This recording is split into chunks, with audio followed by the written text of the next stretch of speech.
সময় কত দ্রুত বয়ে যায়। একদিন যে মুহূর্তগুলোকে মনে হয়েছিল চিরস্থায়ী, আজ সেগুলো কেবল স্মৃতির কুয়াশায় ঢাকা দৃশ্য মাত্র। জীবনের সমস্ত আনন্দ, বেদনা, হাসি আর অশ্রু সবই যেন এই নিরন্তর সময়ের স্রোতে ভেসে চলে যায় নিঃশব্দে। মানব জীবন তো একই ধারায় চলতে থাকে, কেউ থামে না, কোনো কিছুই থেমে থাকে না। শুধু মানুষেরা বদলে যায়, অনুভূতি বদলে যায়, অথচ সময় সে তো আর নিজের পথে অবিচল, নির্লিপ্ত। হয়তো এটাই আমাদের জীবনের অনিবার্য সৌন্দর্য, যেখানে প্রতিটি শেষই কোনো না কোনো নতুন শুরু হয়ে ফিরে আসে, একদম নতুন আঙ্গিকে, নতুন রূপে, নতুন আলোয়। সময় তার স্বভাব সুলভ নির্লিপ্ততায় এগিয়ে চলেছে, আর সেই চলার মাঝে বদলে গেছে অনেক কিছু। গত কয়েকদিনে ভূঁইয়া পরিবারের জীবনেও নেমে এসেছে নীরব কিছু পরিবর্তন। কেউ আরও গভীর হয়েছে নিজের ভাবনায়, কেউ বা খুঁজে পেয়েছে নতুন আলো, নতুন উপলব্ধি। পরিবারে যুক্ত হয়েছে নতুন কিছু সদস্য। ধীরে ধীরে পরিবারটা বড় হতে শুরু করেছে। উষার এইচএসসি পরীক্ষা 12 দিন আগে শেষ হয়েছে, এবং শেষ প্র্যাকটিক্যালের দিনই আরাফার তানহার বিয়েটা সম্পূর্ণ করা হয়েছে ঘরোয়াভাবে।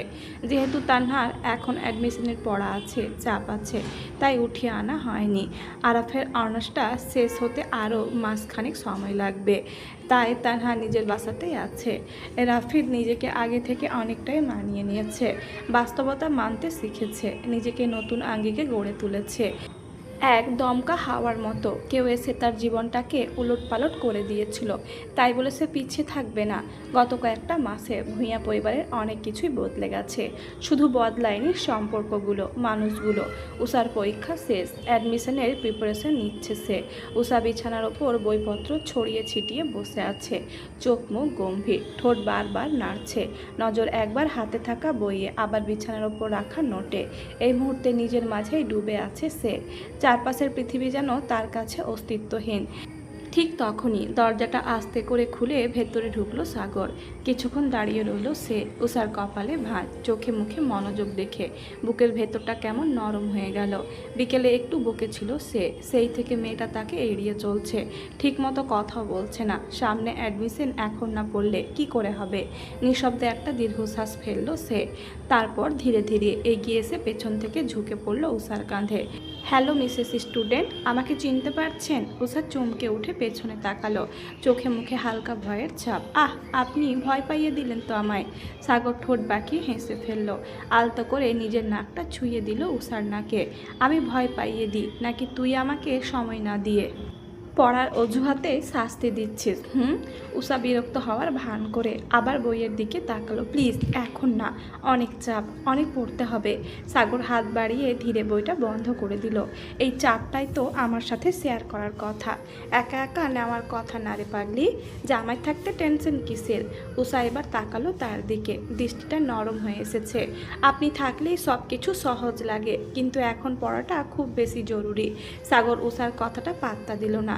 সে একটু ঝুঁকে এলো উষার দিকে, কানের কাছে মুখ নিয়ে ফিস করে বলল, আমি থাকলে যদি সহজ লাগে, তাহলে আমাকে দূরে রাখছো কেন সুইট বি? উষার গাল লাল হয়ে উঠল, তবে সে লজ্জা চাপা দিয়ে বই দিয়ে হালকা একটা ধাক্কা দিল সাগরের হাতে। হয়েছে, এত ঢং করতে হবে না, করলে যে কোনো একটাই করতে হবে, হয় পড়া নয়তো রোম্যান্স।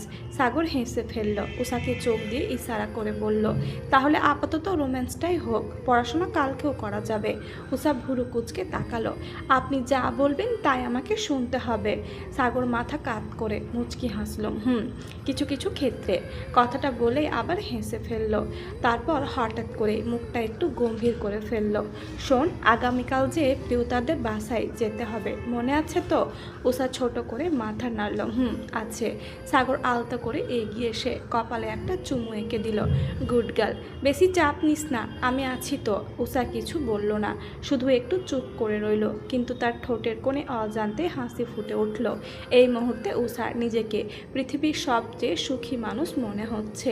আরাফ তানহাকে দাওয়াতের কথা জানানোর জন্য ফোনটা হাতে তুলে নিল।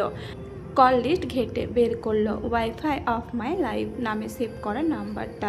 নামটা চোখে পড়তেই আপনা আপনি ঠোঁটের কোণে হাসি ফুটে উঠল তার। গত 3 দিন ধরে দেখা নেই তাদের। তানহা এখন প্রায় আসে ভূঁইয়া বাড়িতে, কখনো 1 সপ্তাহ, কখনো 4-5 দিন থেকে আবার ফিরে যায় নিজের বাড়িতে। মাসে 2-1 বারই আসে সে তার শ্বশুর বাড়িতে। বাদবাকি সময়টা আরাফি ছুটে যায় তানহার কাছে। সময়ের সাথে সাথে সম্পর্কের প্রথম দিকে জড়তা অনেকখানি ঝরে গেছে। এখন তাদের মাঝখানে নীরবতা থাকলেও সেই নীরবতারও আলাদা একটা ভাষা আছে। তানহা বারান্দায় এক কোণে দাঁড়িয়ে, আকাশ ভরা নীলচে অন্ধকারে এক ফালি চাঁদ ঝুলে আছে। মেয়েটার দৃষ্টি কখনো ফোনের স্ক্রিনে, কখনো দূরের আকাশে। অন্যদিকে আরাফ দাঁড়িয়ে আছে নিজের রুমের জানলার পাশে। শহরের অসংখ্য আলো ঝাপসা লাগছে তার কাছে। হয়তো দূরত্ব মানুষের দৃষ্টিকেও এমন আবছা করে দেয়। তাই কলটা কানেক্ট হতে দুইজনই চুপ হয়ে রইল কিছুক্ষণ। প্রথম আরাফি মৃদু হেসে নীরবতা ভাঙল। কি হলো, কথা বলছো না কেন? এখনও কি আমাকে লজ্জা পাও তুমি? তানহা ঠোঁট কামড়ে হাসলো। সেই হাসিটা আরাফ দেখতে না পারলেও অনুভব করতে পারছে। তানহা লাজুক স্বরে প্রতি উত্তর করল, ভুল, শুধু আপনাকে না, আপনাকে দেখলে, আপনার কণ্ঠ শুনলে কেমন যেন লাগে আমার। আরাফের মন শীতল হয়ে যায়। ধীর স্বরে বলে, কেমন লাগে? তানহা ধীরে গ্রিল ছুঁয়ে দিল নিজের আঙুল দিয়ে। রাতের দমকা হাওয়া এসে উড়িয়ে দিল কপালের এলোমেলো চুল। মনে হয় আপনি আমার খুব কাছে আছেন, এতটাই কাছে যতটা কাছে থাকলে চাইলে আপনাকে ছুঁতে পারি, অথচ বাস্তব এই যে হাত বাড়ালেই শুধু শূন্যতা পায়। কথাটা শুনে আরাফের বুকের ভেতরটা মুচড়ে উঠল। দূরত্বটা হঠাৎ করেই অসহ্য লাগতে শুরু করলো তার। বুকের ভেতরটা কেমন খালি খালি লাগছে। চোখ বন্ধ করে দীর্ঘশ্বাস গোপন করে খুব ধীরে বলল, আর মাত্র কিছুদিন বউ, তারপর তোমাকে আর এভাবে দূরে থাকতে হবে না। তানহা মাথা নিচু করল। যদিও আরাফ সেটা দেখতে পাচ্ছে না, তবুও বুঝতে পারল মেয়েটার মনের অবস্থা। জানেন, দূরে থাকাটাও কিন্তু খারাপ না। তানহার কথা শুনে আরাফ ভুরু কুঁচকাল। অবাক স্বরে বলল, ও তাই নাকি? আমার তো দম বন্ধ লাগে। তানহা আস্তে করে হেসে বলল, আমারও লাগে, কিন্তু এই দূরত্বটাই তো আমাদের অপেক্ষা করতে শিখাচ্ছে। প্রতিটা দেখা হবার আনন্দটা এত সুন্দর লাগে শুধু এই অপেক্ষার কারণেই। আরাফ চুপ করে রইল খানিকক্ষণ, তারপর খুব গম্ভীর স্বরে বলল, তুমি বদলে গেছো তানহা। কীরকম? আগের চেয়ে অনেক বেশি সুন্দর হয়ে গেছো, শুধু চেহারায় না, মনও। আপনিও তো বদলে গেছেন। কিভাবে? এই যেমন আগে আপনি শুধু নিজের ভবিষ্যৎ নিয়ে ভাবতেন, আর এখন আমাদের ভবিষ্যৎ নিয়েও ভাবেন। আরাফ জানালার কাছে মাথা ঠেকালো। কণ্ঠটা অদ্ভুত কোমল শোনালো তার। কারণ এখন আমার ভবিষ্যৎ মানেই তো তুমি। তারপর দুজনেই চুপ হয়ে গেল। এবার নীরবতা ভেঙে তানহা বলল, একটা কথা বলি? বলো। কখনো যদি আমি আপনার প্রত্যাশার মতো না থাকি তাতে কি? শোনো তানহা, আমি নিখুঁত কাউকে চাই না, আমি শুধু তোমাকেই চাই। তুমি যেমন ঠিক তেমনভাবেই চাই। তানহার চোখ জ্বালা করে উঠল। অশান্ত মনটা শান্ত হয়ে এলো। আপনি থাকবেন তো সব সময় পাশে? আরাফ জানালার ও পাশের অন্ধকার আকাশের দিকে তাকিয়ে খুব শান্ত দৃঢ় কণ্ঠে বলল, শেষ নিঃশ্বাস পর্যন্ত। তানহা চোখ বন্ধ করে ফেলল। 1000 মাইল দূরত্ব কখনো কখনো মানুষের মনকে আলাদা করতে পারে না, বরং কিছু দূরত্ব ভালোবাসাকে আরও গভীর করে দেয়। তাদের মধ্যে এখনও অনেক মাইলের দূরত্ব, অপেক্ষার, না পাওয়ার দীর্ঘশ্বাসের।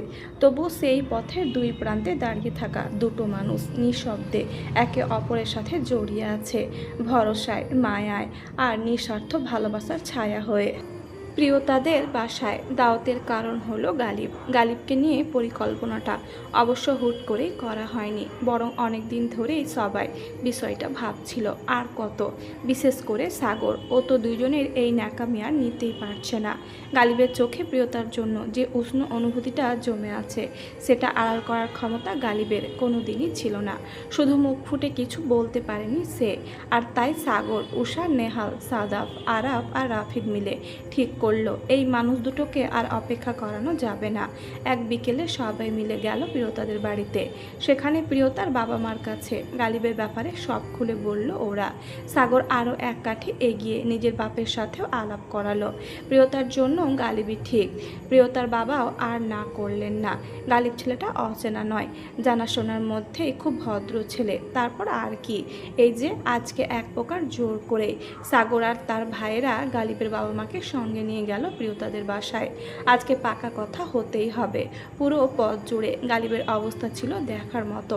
বেচারা বারবার সাগরকে থামাতে চাইছে, কখনো নেহালকে চোখ রাঙাচ্ছে, আবার কখনো বিরক্ত হচ্ছে। নিজের অস্থিরতা ঢাকতে রাগান্বিত স্বরে বলল, তোরা কি সার্কাস লাগিয়েছিস? কেউ আমাকে একবার জিজ্ঞেস করার প্রয়োজন মনে করলি না? আমাকে না জানিয়ে এত বড় সিদ্ধান্তটা নিয়ে নিলি। এখন ও যদি না করে দেয়? আমি তো ধীরে ধীরে ওর মনে জায়গা করে নিচ্ছিলামই। সাগর তাচ্ছিল্য স্বরে প্রতি উত্তর করলো, সে তুই গত 3 বছর যাবতই করছিস। কেমন চেষ্টা করছিস সেটা তুই জানিস। মাঝে দিয়ে তার মনে বসবাস করে যায় অন্য পুরুষ, এই তোর চেষ্টা আর কি।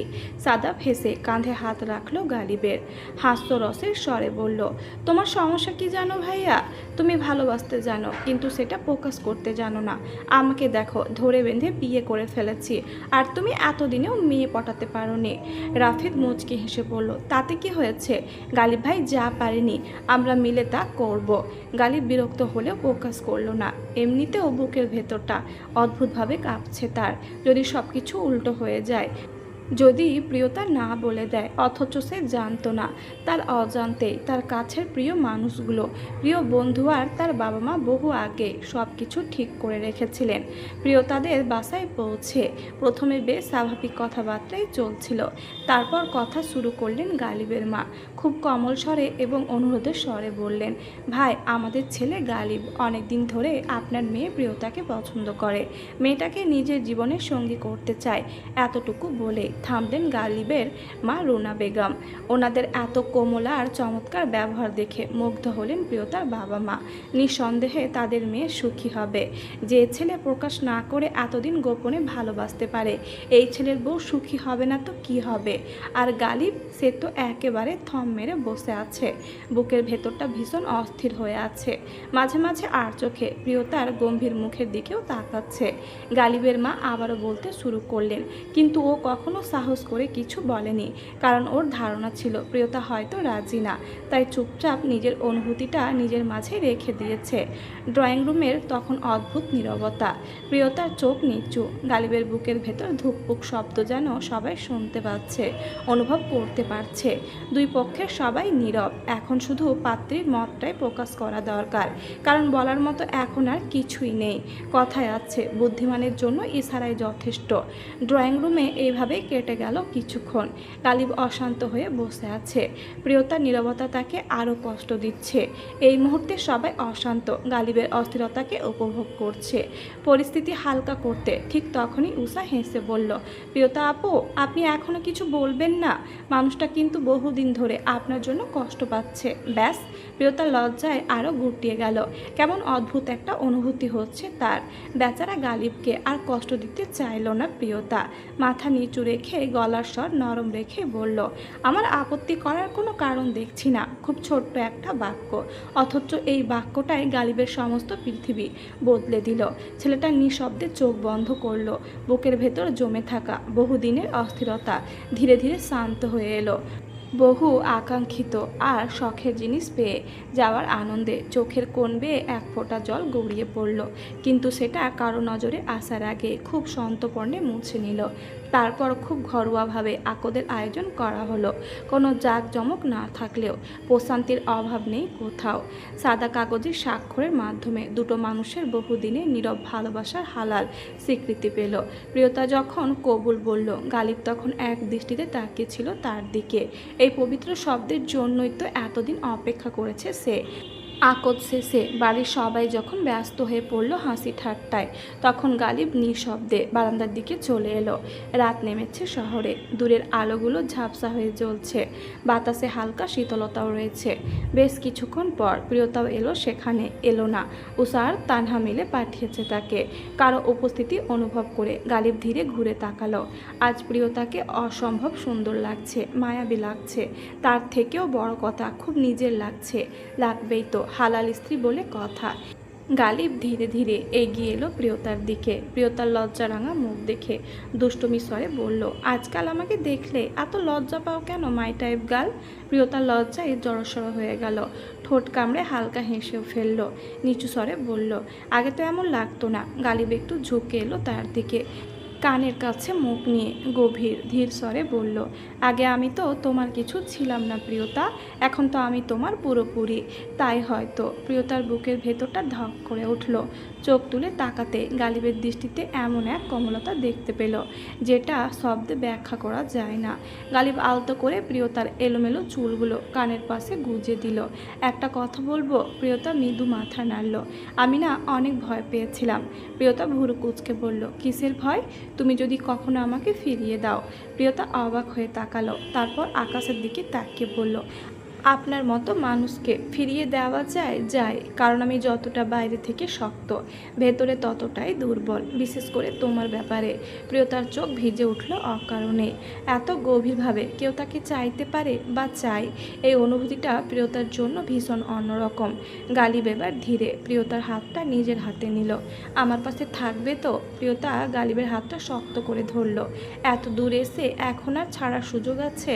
গালিব মুগ্ধ হয়ে তাকিয়ে রইল। নেই, কারণ এবার আমি সত্যি আর ছাড়ব না। মিসেস গালিব প্রিয়তার লজ্জায় মাথা নিচু করে ফেলল। আর সেই রাতের উষ্ণ বাতাসে, শহরের ঝাপসা আলোয় দুজন মানুষ নিঃশব্দে জড়িয়ে গেল এক জীবনের প্রতিশ্রুতির বন্ধনে।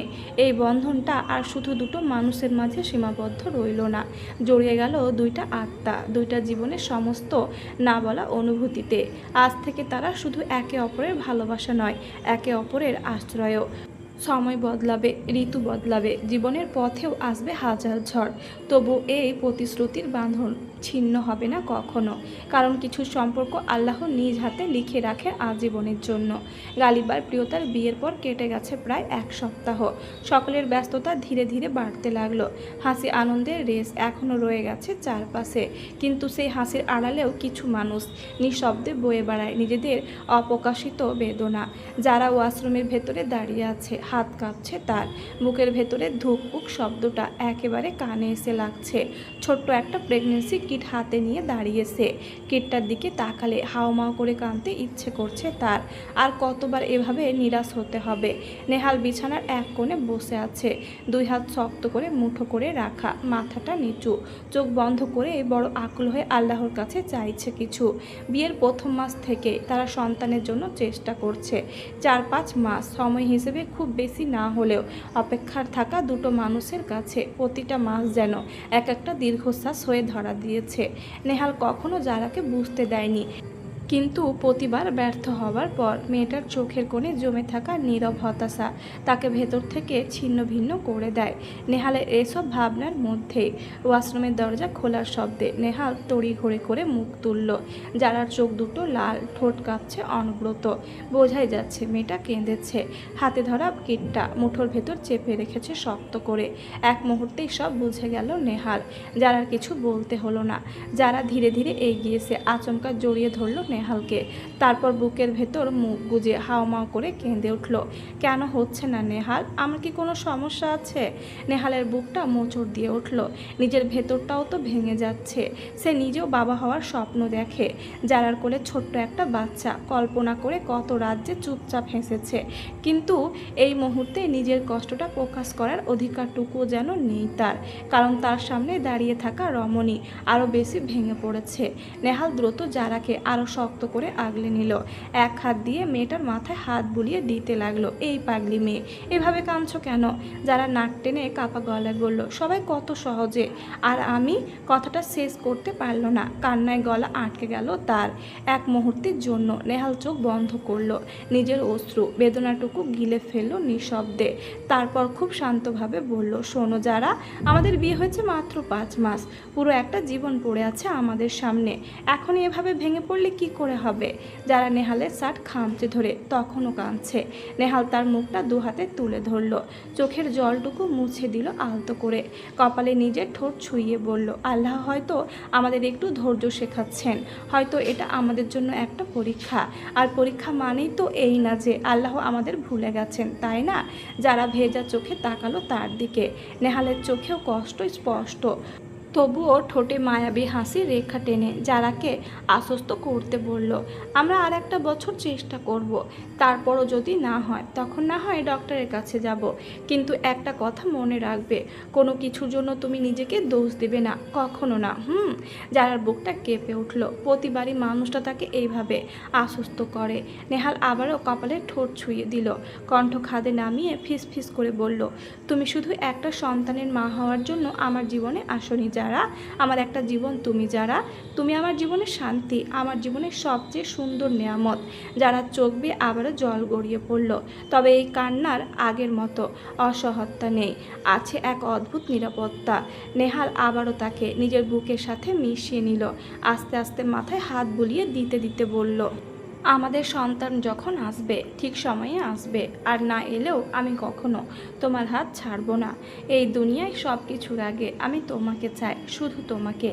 যারা ধীরে ধীরে শান্ত হয়ে এলো, নিশ্চয় আল্লাহ উত্তম পরিকল্পনাকারী। শুক্রবার মানেই ভূঁইয়া বাড়িতে অন্যরকম এক আমেজ। পুরো বাড়িটাকে সেদিন একটু বেশি প্রাণবন্ধ লাগে। সকাল থেকে রান্নাঘরে ব্যস্ততা শুরু হয়েছে, ডাইনিং স্পেসে টেবিল সাজানো হচ্ছে, ড্রয়িং রুমে ছোটদের ছোটাছুটি, সব মিলিয়ে এক অসম্ভব সুন্দর একটা মুহূর্ত। আজকের আয়োজনটা অবশ্য একটু বিশেষ, কারণ নতুন দম্পতি গালিবার প্রিয়তাকে বিয়ের পরে প্রথমবারের মতো আনুষ্ঠানিকভাবে দাওয়াত করা হয়েছে ভূঁইয়া বাড়িতে। উষা সকালে ঘুম থেকে উঠে ঝটপট তৈরি হয়ে নিল, রান্নার কাজে সাহায্য করতে হবে তাকে।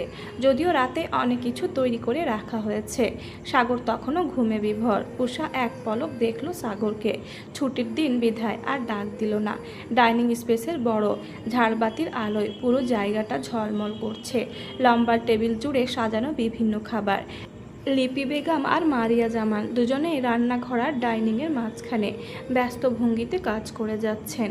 উষার তানহাও যথেষ্ট সাহায্য করেছে ওনাদেরকে। মারিয়া জামান কাজের ফাঁকে ফাঁকে ছেলেকে ধমকাচ্ছেন, সাদাব এই ছেলে কাবাবের প্লেট থেকে আর এক টুকরো নিলে কিন্তু হাত ভেঙে দেব তোর। সাদাব মুখ ভর্তি কাবাব নিয়ে হেসে বলল, আম্মু, মেহমানদের আগে ছেলে না খেয়ে থাকলে গুনাহ হবে। খাক না ভাবি, ওকে বারণ করছো কেন? নাবিলা ভূঁইয়ার কথার প্রতি উত্তরে মারিয়া জামান বলল, সবসময় মেয়ে জামাইয়ের পক্ষ নেওয়াটা বন্ধ করে না পা। আপনার মেয়ের জামাই এতটাও সুশীল না, এত সুশীলের দরকার নেই। আর মেয়ে তো তোমাদের দিয়েই দিয়েছি। লিপি বেগম হাসি মুখে বললেন, তা ঠিক বলেছ নাবিলা, মেয়ে আগেও আমাদের ছিল, এখনও তাই আছে। উষা তানহার আরিসা মিলে ডাইনিং টেবিল গুছিয়ে ফেলেছে। ডাইনিং টেবিল ভরা নানা পদের খাবারে। গোছানো শেষে সকলকে ডেকে আনলো সাদাব। একে একে সকলে নিজেদের নির্দিষ্ট আসনে বসতে শুরু করেছে। সিজান ভূঁইয়া নিজের নির্দিষ্ট চেয়ারটাই বসেছেন। বয়স বাড়লেও চোখ দুটোর গভীরতা কমেনি এতটুকুও। তিনি খুব একটা কথা বলছেন না, শুধু চারপাশটা দেখছেন। এই দেখার মাঝে তার সমস্ত তৃপ্তি। এক টেবিলে ভাই বোন, ছেলে মেয়ে, নাতি নাতনি সবাই একসাথে আছে। ওনার কাছে এর চেয়ে বড় শান্তি আর কিছু নেই। বাড়ির বিশেষ মেহমানদের উদ্দেশ্য করে বললেন, গালিব, বউকে নিয়ে বসে পড়ো, আড্ডা পরেও দেওয়া যাবে। জি আঙ্কেল, বসছি। রাফিদ হতাশার স্বরে বলল, আজকে নতুন জামাই না বলে। রাফিদের দুষ্টুমিতে হাসির রোল পড়ে গেল। ওসব ভেঙচি কেটে বলল, নতুন জামাই হও, তোমাকেও এমন সার্ভিস দেওয়া হবে, তাহলে আমি প্রতি মাসে একটা করে। সিজান ভূঁইয়া চোখ রাঙাতে রাফিদের কথা বন্ধ হয়ে গেল। প্রিয়তার ঠিক পাশের চেয়ারটাতে বসলো গালিব। ছেলেটার চোখে মুখে এখন আলাদাই প্রশান্তির ছাপ। মাঝে মাঝে সকলের নজর এড়িয়ে চুপি সারে তাকাচ্ছে নিজের স্ত্রীর দিকে।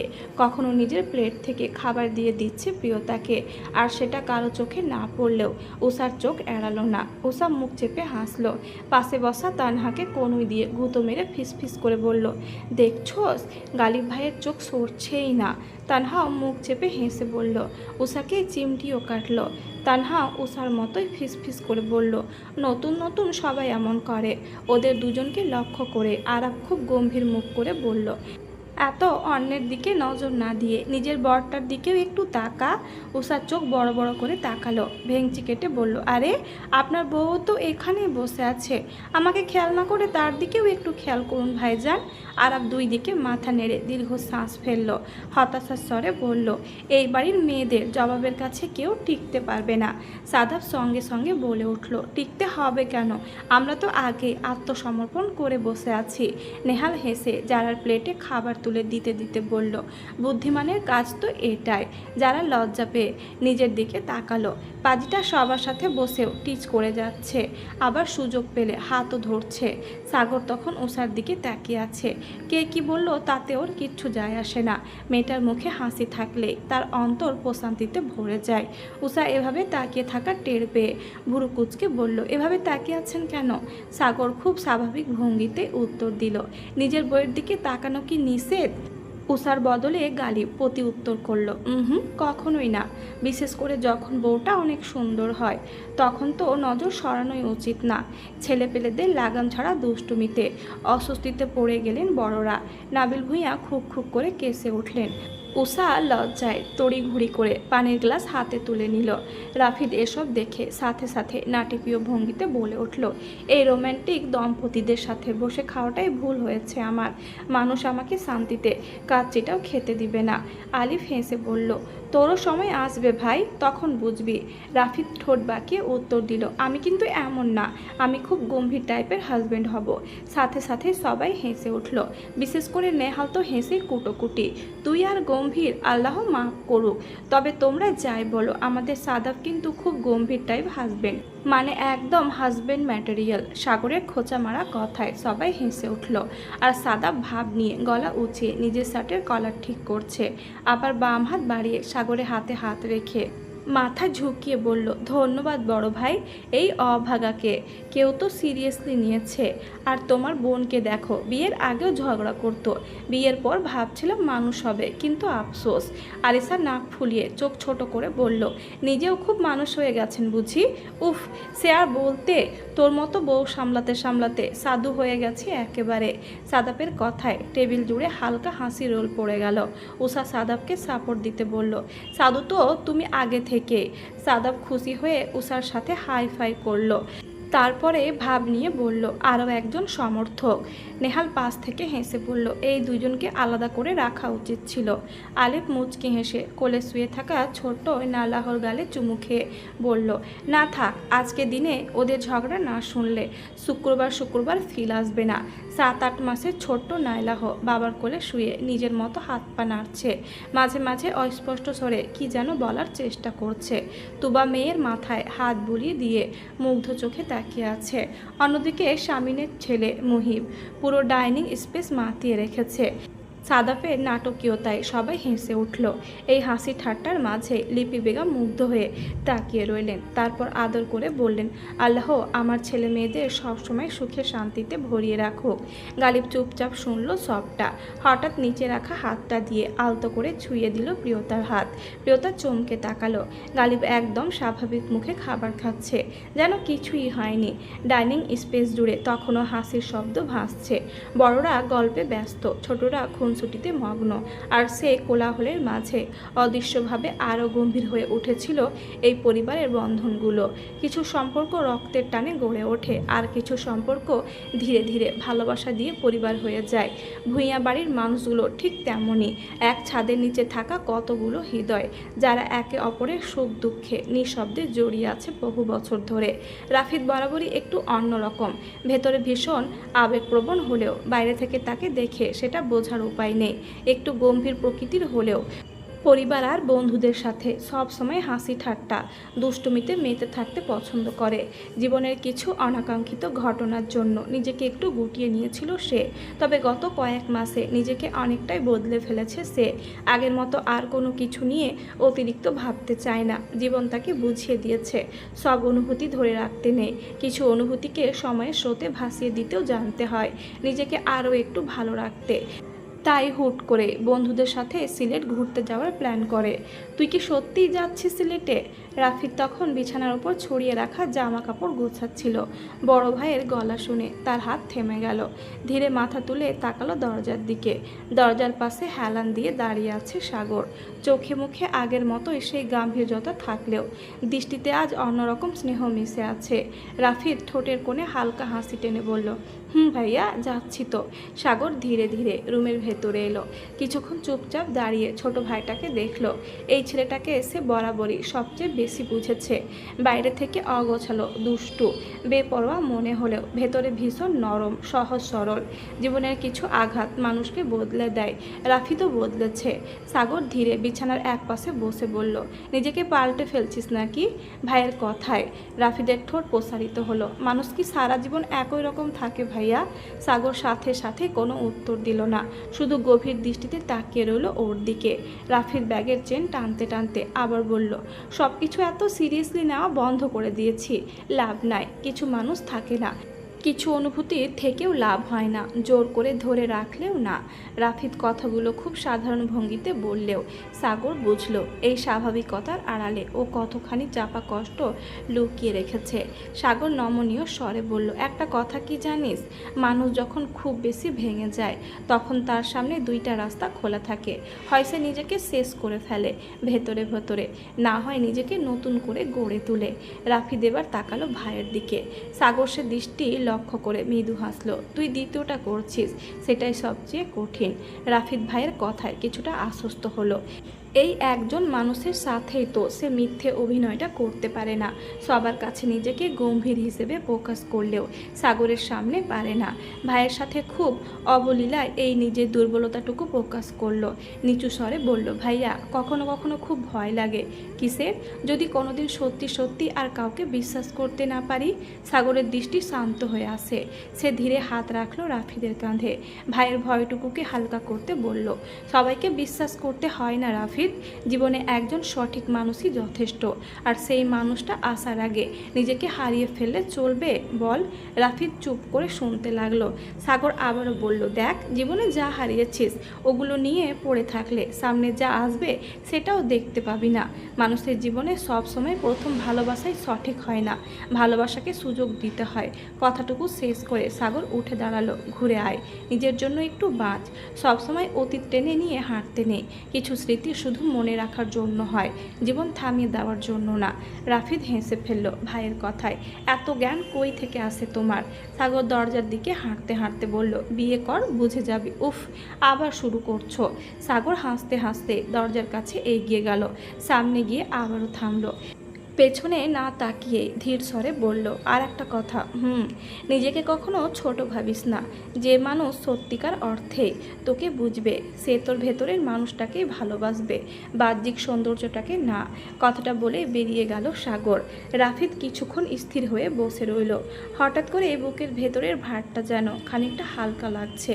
ঢাকার ব্যস্ততা পেরিয়ে যখন বাস ধীরে ধীরে টার্মিনাল ছাড়ার প্রস্তুতি নিচ্ছে, তখন কেউ ব্যাগ গোছাচ্ছে, কেউ শেষ মুহূর্তের ফোন কলে ব্যস্ত, কেউ আবার জানলার পাশে বসে উদাস চোখে বাইরের মলান আলো দেখছে। রাফিদের 4 বন্ধু আগেই নিজেদের সিটে বসে পড়েছে। শুধু সেই একটু দেরি করে বাসে উঠল। হাতে কফির 1 টাইম কাপ, কাঁধে ব্যাগ ঝুলিয়ে অলস ভঙ্গিতে এগিয়ে গেল নিজের সিটের দিকে। কিন্তু সিটের সামনে এসে পা থেমে গেল তার। জানলার পাশের সিটটায় একটা মেয়ে দিব্যি আরাম করে বসে আছে, মাথায় হালকা ওড়না জড়ানো, কানে ব্লুটুথ, হাতে মোবাইল। বাসের ভেতরের আলো এসে পড়ছে মেয়েটার গালের এক পাশে, শান্ত নির্লিপ্ত একটা মুখ। রাফিদ প্রথমে ভেবেছিল ভুল দেখছে। সে টিকিটটা বের করে আবার সিট নাম্বারের দিকে তাকালো। না, ভুল না, এটাই তার সিট। মেয়েটাকে কিছুক্ষণ পর্যবেক্ষণ করে ভুরু কুঁচকে বলল, এক্সকিউজ মি মিস, এটা আমার সিট। মেয়েটা ধীরে চোখ তুলে তাকালো। চোখ দুটো অদ্ভুত শান্ততা, দেখে মনে হচ্ছে এই পৃথিবীর কোনো কিছুকে খুব একটা গুরুত্ব দেয় না সে। রাফিদের হাতে ধরে রাখা টিকিটের দিকে তাকিয়ে আবার মোবাইলে নজর স্থির রেখে বলল, জানলার পাশটা আমার লাগবে। রাফিদ কিছু সেকেন্ড হতভম্ব হয়ে দাঁড়িয়ে রইল। মেয়েটার নির্লিপ্ততা তাকে ভেতর থেকে ফুসলে দিচ্ছে। অন্যের সিটে বসে এত ভাবলেশীনভাবে কথা বলতে পারে কিভাবে? মানে লাগবে মানে? এটা আমার সিট, আমি বমি করি বাসে।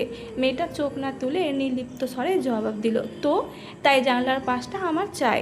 রাফিদ অবিশ্বাস্য চোখে তাকালো।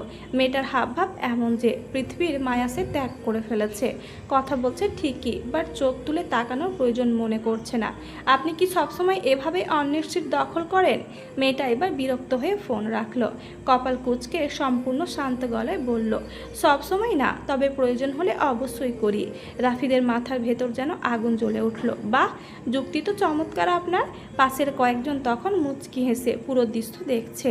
রাফিদকে এতক্ষণ দাঁড়িয়ে থাকতে দেখে পেছন থেকে তার বন্ধু লিমন বলল, কি হয়েছে দোস্ত, কোনো সমস্যা?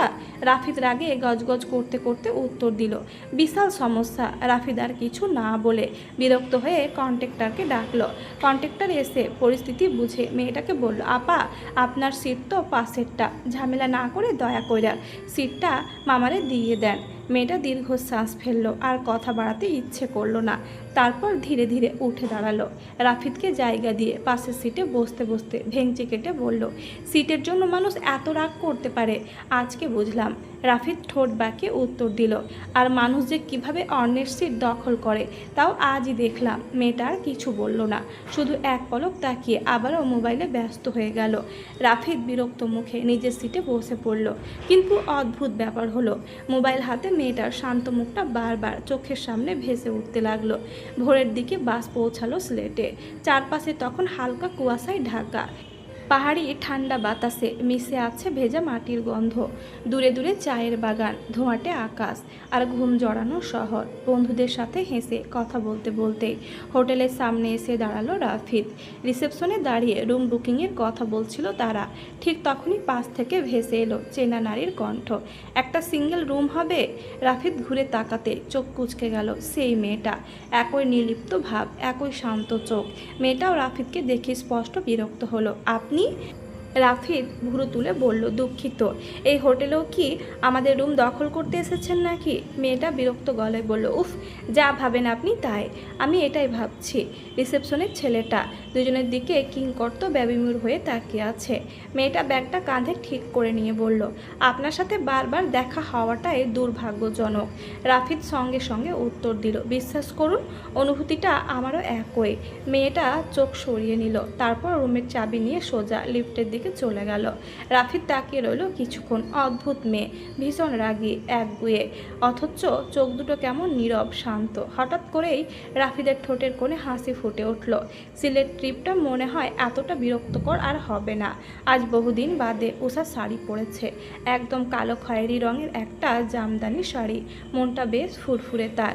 শাড়িটা ঈদে সাগর কিনে দিয়েছিল, তখন আর পরা হয়নি। কতদিন ধরেই তো ব্যস্ততা যাচ্ছে, পড়াশোনা, অ্যাডমিশনের চাপ, সংসারের টুকিটাকি কাজ, নিজের জন্য আলাদা করে সময় নেওয়াই হয়নি। আজ নিয়েছে। হালকাভাবে রুমটাও গুছিয়েছে সে। বেডসাইড টেবিলের ওপর কাচের ফুলদানিতে রাখা টাটকা লাল গোলাপগুলো ঘরময় মিষ্টি সুবাস ছড়িয়ে দিচ্ছে। ঝাড়বাতির নরম আলো আর ফেরি লাইটের হলদেটে আভায় পুরো ঘরটাতে তৈরি হয়েছে এক উষ্ণ স্নিগ্ধ আবেশ। উষা আয়নার সামনে দাঁড়িয়ে শেষবারের মতো নিজেকে দেখল। বুকের ভেতরটা অদ্ভুতভাবে কাঁপছে তার। ঠোঁটের কোণে লাজুক হাসি ফুটে উঠল মুহূর্তেই। ঠিক তখনই বাড়ির বাইরে গাড়ির শব্দ শোনা গেল। উষার কাঙ্ক্ষিত মানুষটি এসে গেছে। সাগর এসেছে। সেই শব্দে উষার বুকের ভেতরে ধুকপুক বেড়ে গেল কয়েক গুণ। কয়েক মুহূর্ত পর দরজাটা খুলে ভেতরে ঢুকলো সাগর। সারাদিনের ক্লান্তি মুখে স্পষ্ট, টাই আলগা করা, শার্টের হাতা কনুই পর্যন্ত গোটানো। কিন্তু ঘরে ঢুকেই তার সমস্ত ক্লান্তি যেন কোথাও মিলিয়ে গেল। দৃষ্টি গিয়ে থামলো উষার ওপর। একদম স্থির হয়ে দাঁড়িয়ে রইল সে। ঝাড়বাতির নরম আলোয় কালো খয়েরি জামদানিতে মোড়া মেয়েটাকে আজ পৃথিবীর সবচেয়ে সুন্দরী নারী মনে হচ্ছে। বহু দিন পর তার শখের নারী তার জন্য সেজেছে। চিরচেনা সেই মানুষটাই আজ নতুন করে ধরা দিয়েছে তার কাছে। সাগরের অমন এক দৃষ্টিতে তাকিয়ে থাকা উষাকে ছটপটে করে তুলল। উষা একটু অস্বস্তি নিয়ে বলল, এভাবে তাকিয়ে থেকে কি দেখছেন? সাগর মৃদু হাসল। তারপর ধীরে ধীরে এগিয়ে গেল সামনের দিকে। চোখ দুটো এখনও নিবদ্ধ উষার দিকে। দেখছি আমার বউটা দিন দিন আরও সুন্দর হয়ে যাচ্ছে। সাগরের গভীর দৃষ্টির কারণে তার চোখের দিকে তাকিয়ে থাকতে পারল না উষা। লজ্জায় চোখ নামিয়ে ফেলল। উষার লজ্জা দেখে সাগর মুচকি হাসল। আলতো করে উষার থুতনিটা তুলে ধরল সম্মুখে। গভীর মুগ্ধ দৃষ্টিতে কিছুক্ষণ তাকিয়ে থেকে খুব ধীরে ঠোঁট ছুঁয়ে দিল উষার কপালে। দীর্ঘ প্রশান্ত এক চুম্বন।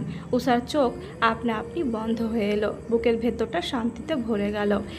সাগর আবারও তার পূর্ণ দৃষ্টিতে তাকালো উষার দিকে, আঙুলের ডগা ছুঁয়ে দিল উষার গালে। দুষ্টুমি স্বরে উষা মিটিমিটি হাসতে লাগলো। হাসির মাঝে সাগর আচমকা তাকে নিজের বুকের কাছে টেনে নিল। তারপর নিচু স্বরে বলল, ঢাবির এক্সামের আরও 1.5 মাস বাকি, তাই না? কেন? মানে এই সময়ে এই কথা কেন জিজ্ঞেস করছেন? চল টিকিট কেটে ফেলি তাহলে। উষা ভুরু কুচকে তাকালো। বড় দ্বিধায় পড়ে গেল সে। কিসের টিকিট? ট্রাভেলিংয়ের। কোথায়? যেখানে আমার বউ যেতে চাইবে, পাহাড়, সমুদ্র, দেশের বাইরে, যেখানে বলবি। উষা কিছুক্ষণ চুপ করে রইল।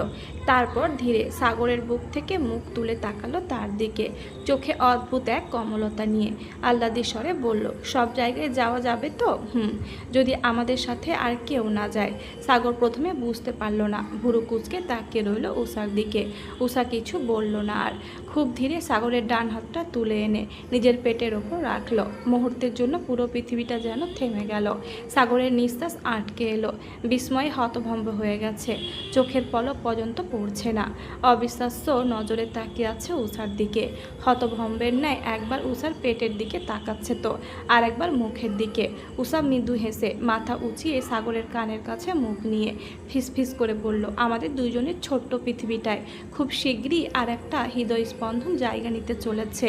সাগরের গলাটা কেমন ধরে এসেছে। উষার কথাটা শেষ হতেই সাগরের বুকের ভেতর যেন ঝড় বয়ে গেল। কয়েক সেকেন্ড সে কোনো শব্দই করতে পারল না, শুধু স্থির হয়ে তাকিয়ে রইল উষার দিকে। তারপর ধীরে ধীরে তার চোখে জল জমতে শুরু করেছে অজান্তেই। উষা হতভম্ব হয়ে গেল, অস্থির হয়ে বলল, আরে আপনি কাঁদছেন কেন? সাগর হেসে ফেলল চোখের জলের মাঝে, কপাল ঠেকিয়ে দিল উষার কপালে। আমি বাবা হব সুইট বি, সত্যি? উষা কিছু বলল না, শুধু মাথা নাড়ালো। উষার চোখেও জল চলে এলো। সাগর দু হাতে শক্ত করে আগলে নিল তাকে, যেন পৃথিবীর সমস্ত ভয়, সমস্ত অসুখ থেকে আড়াল করে রাখতে চায়। তারপর খুব যত্ন করে হাঁটু গড়ে বসে পড়ল উষার সামনে। আলতো করে ঠোঁট ছুঁয়ে দিল তার পেটের ওপর। কান্না মিশ্রিত স্বরে বলল, এই ছোট্ট প্রাণটা জানে না তার আসার খবরেই তার বাবা পৃথিবীর সবচেয়ে সুখী মানুষ হয়ে গেছে। উষা ডুকরে কেঁদে ফেলল এবার। সাগর উঠে আবার তাকে জড়িয়ে নিল বুকের সাথে। চোখ বন্ধ করে ফিসফিস করে বলল, ধন্যবাদ সুইট বি, পৃথিবীর সব থেকে সুন্দর অনুভূতিটা অনুভব করানোর জন্য। ভালোবাসি তোমাকে, আমাকে এত সুন্দর একটা জীবন দেওয়ার জন্য। উষা কাপা হাতে জড়িয়ে ধরল সাগরকে আরও শক্ত করে। বুকের ভেতর জমে থাকা সমস্ত ভয়, সমস্ত অনিশ্চয়তা আজ গলে গলে শান্তিতে পরিণত হচ্ছে। একসময় যে সম্পর্কটা ছিল ভুল বোঝাবুঝি, অভিমান আর দূরত্বে ভরা, আজ সেই সম্পর্কের মাঝে নতুন একটা প্রাণ নিঃশব্দে নিজের অস্তিত্ব জানান দিচ্ছে। জানলার বাইরে তখন রাত আরও গভীর হয়েছে। দূরের শহর জুড়ে ছড়িয়ে আছে অসংখ্য আলো। সেই মুহূর্তে উষার মনে হচ্ছিল তার পুরো পৃথিবীর আলোটা শুধু এই মানুষটার মাঝে সীমাবদ্ধ। সাগর আলতো করে তার চুলে মুখ ডুবিয়ে বলল, পৃথিবীর সবচেয়ে সুন্দর অনুভূতিগুলোর একটি হলো নিজের ভালোবাসার মানুষটার ভেতরে নিজেরই একটা অংশকে ধীরে ধীরে বেড়ে উঠতে দেখা, অনুভব করা। উষার বুকটা মোচড় দিয়ে উঠল, চোখ বেয়ে গড়িয়ে পড়ল উষ্ণ জল। আপনি খুশি তো? সাগর মৃদু হেসে তার চোখের জল মুছে দিল। অধরকান্তিতে ভালোবাসার পরশ এঁকে বলল, এতটা খুশি আমি কোনোদিন হয়নি। তারপর আবারও নিচু হয়ে কপালে চুমু খেল।